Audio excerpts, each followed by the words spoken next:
My talk this morning is called What's Next? And I'm going to talk about what happened in the integration conference, because that is going to tell you a little bit about what's next for our international organization. And I'm also going to be talking about what's next for you, because we're always starting life anew. So, to begin with, what's next in the organization? Well, as many of you have heard, during the last days of February and the first days of March, the integration conference was called together with both delegates from the United Centers for Spiritual Living and from the International Centers for Spiritual Living. By the way, the conference was called Love Leads the Way, so the songs are great. And it was a moving, exciting experience. People had been working on this integration for several years. And during the conference, ICSL, the International Centers for Spiritual Living, and UCSL, the United Centers for Spiritual Living, voted to become one, to become the Centers for Spiritual Living. And with this integration comes increased power to reach people across the planet and to share the principles of science of mind and the blessings to know that God love is everywhere. To quote part of the press release, in an era when religious dominations are splitting into smaller and smaller sects, one just reunited after being split since 1954, science of mind, also known as religious science. With the integration, CSL has 400 spiritual centers in 29 countries and publishes 2 inspirational monthly magazines with a combined readership of 100,000. And because an integration of this kind is so rare, they had a film crew who had requested that they could be there to film this magnificent process. So let me tell you a little bit about the conference. The conference began on Sunday night with greetings from the president of ICSL and the spiritual leader of UCSL, which are kind of equivalent, Dr. Kathy Hearn and Dr. Ken Gordon from ICSL, and some wonderful music and a reception. But the work didn't really begin for the delegates until Monday morning. And on Monday morning, each group met separately. ICSL meets in what we call Congress. Some of you have gone to Congress at Asilomar. And UCSL meets in what they call their business meeting. And so they went through the usual business. They were each presented the financial reports from their treasurers. And then what was great was the treasurers switched rooms and came to the opposite organization to present their detailed report of the finances so that there was transparency. They worked very hard to have people know what's really going on.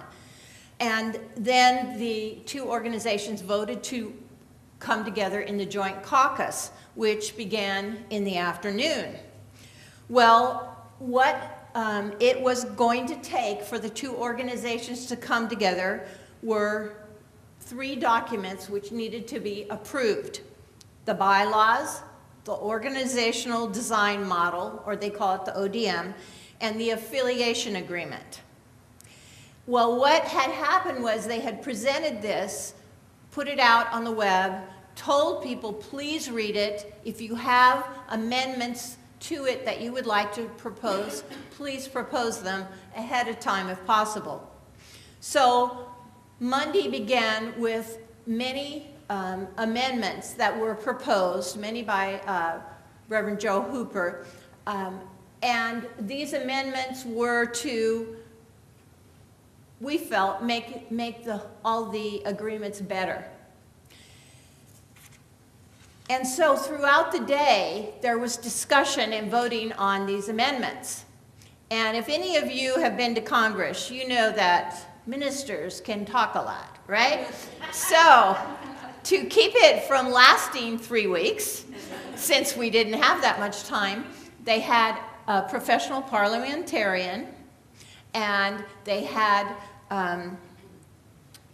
a professional facilitator to keep everybody on target. I got to be one of the tellers, and they had tellers doing things like even timing the people, keeping everything on target. And they requested that ministers, if somebody said the same thing they said, to sit down if they had lined up to speak their word, and just let it, be said by the one person.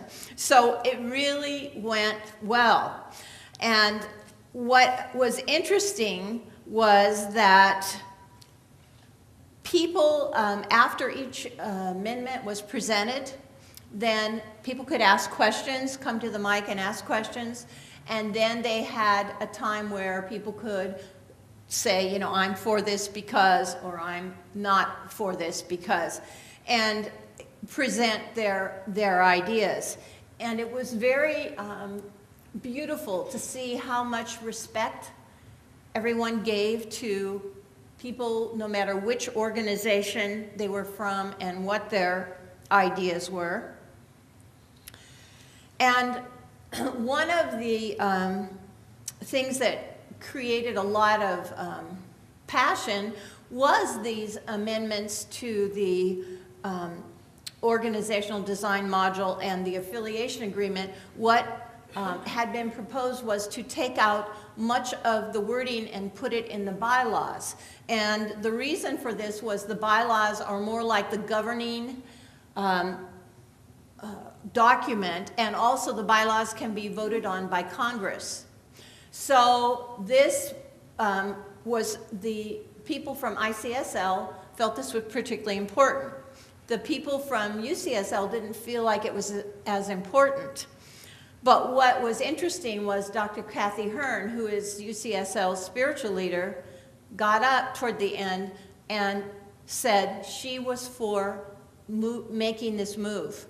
And so UCSL, who has great respect for her, did change their vote and voted for it. So it passed. ICSL voted also. And then later, almost the opposite thing happened. There was an amendment which included having 3 ministers, 3 practitioners, and 3 laity in the leadership council. And ICSL wanted to have more ministers in it. I mean, there's good reasons on both sides for everything.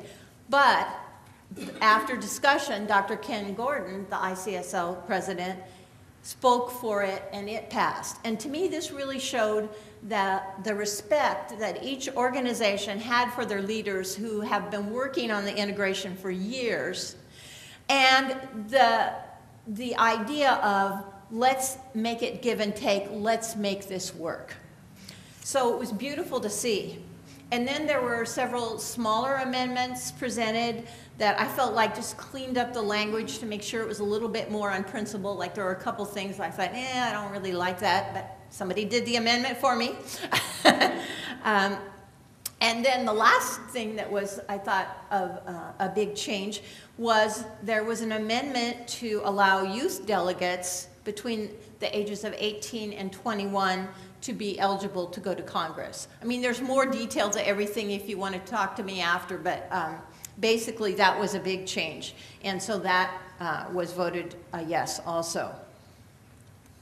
So all day long, we worked on this, and they brought in lunch and they brought in dinner, and they said, we want to get it done if we can today. And they actually finished about 7:30 or so that they could still have the evening program, which included speakers and beautiful music.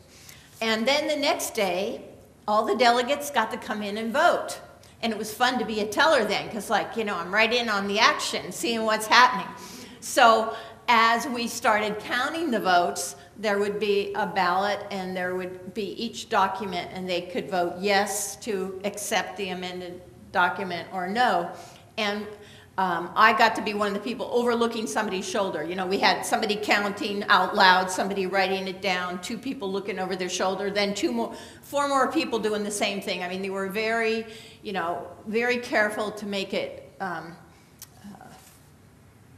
happen the way it needed to happen to be perfectly legal and fair and all that. And I only saw 2 ballots that voted against it.